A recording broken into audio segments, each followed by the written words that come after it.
দর্শক সবাইকে স্বাগত জানাচ্ছি। ঢাকা রিপোর্টার্স ইউনিটির যে কার্যনির্বাহী পরিষদের যে নির্বাচন হলো, সেই নির্বাচনের ফলাফল কেন্দ্র থেকে এই মুহূর্তে কিন্তু আমাদের হাতে সেই ফলাফলটি চলে এসেছে। এবং যদি জানিয়ে রাখি, ঢাকা রিপোর্টার্স ইউনিটির কার্যনির্বাহী কমিটির নির্বাচনে সভাপতি হয়েছেন আবু সালে আকন, তিনি ভোট পেয়েছেন 801টি। সহসভাপতি গাজী আনোয়ার নির্বাচিত, ভোট পেয়েছেন 698টি। সাধারণ সম্পাদক হয়েছেন মাইনুল হাসান সুহেল নির্বাচিত, তিনি ভোট পেয়েছেন 548টি। যুগ্ম সাধারণ সম্পাদক নাদিয়া শারমিন, তিনি ভোট পেয়েছেন 723টি। অর্থ সম্পাদক সাকাওয়াত হোসেন সুমন, যিনি বিনা প্রতিদ্বন্দ্বিতায় পাশ করেছেন। সাংগঠনিক সম্পাদক আবদুল্লাহ হাই তুহিন, তিনি ভোট পেয়েছেন 550টি।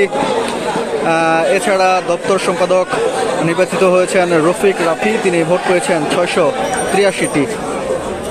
এবং নারী বিষয়ক সম্পাদক রেজিনা রোজি ভোট পেয়েছেন 907টি। প্রচার ও প্রকাশনা সম্পাদক মিজান চৌধুরী, তিনি ভোট পেয়েছেন 782টি।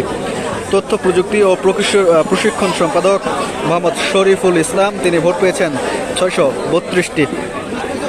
এছাড়া ক্রীড়া সম্পাদক মোহাম্মদ মুজিবুর রহমান, তিনি ভোট পেয়েছেন 795টি। সাংস্কৃতিক সম্পাদক মোহাম্মদ এমদাদুল হক খান, তিনি বিনা প্রতিদ্বন্দ্বিতায় নির্বাচিত হয়েছেন। এবং আপ্যায়ন বিষয়ক সম্পাদক মোহাম্মদ সলিম উদ্দিন মেজবা, বিনা প্রতিদ্বন্দ্বিতায় যিনি নির্বাচিত। কল্যাণ বিষয়ক সম্পাদক রফিক মেধা, বিনা প্রতিদ্বন্দ্বিতায় নির্বাচিত। কার্যনির্বাহী সদস্য জুনায়েদ হোসেন শিশির, আখতারুজ্জামান, মোহাম্মদ বোরহান উদ্দিন, আমিনুল হক ভুইয়া, মোহাম্মদ ফারুক আলম, সুমন চৌধুরী ও মোহাম্মদ সলিমুল্লাহ। তো দর্শক, আপনাদেরকে যুক্ত করেছিলাম আমরা ঢাকা রিপোর্টার্স ইউনিটিতে। আজকে যে কার্যনির্বাহী কমিটির যে নির্বাচন হলো, সেই নির্বাচন থেকে আমরা কিন্তু আপনাদেরকে আগেও কিন্তু খবর জানাচ্ছিলাম। এবং এখানকার যে প্রাপ্ত ফলাফল, সেই প্রাপ্ত ফলাফলটিকে আমরা আপনাদেরকে জানিয়ে দিলাম। যদি আরেকবার জানিয়ে দিই, সভাপতি হয়েছেন আবু সালে আকন, ভোট পেয়েছেন 801টি। সহসভাপতি গাজী আনোয়ার, সাধারণ সম্পাদক মাইনুল হাসান সুহেল, যুগ্ম সাধারণ সম্পাদক নাদিয়া শারমিন। দর্শক, আপাতত দুঃখিত দর্শক, আপনাদেরকে আমরা যুক্ত করেছিলাম ঢাকা রিপোর্টার্স ইউনিটিতে। এবং এই রিপোর্টার্স ইউনিটির এখন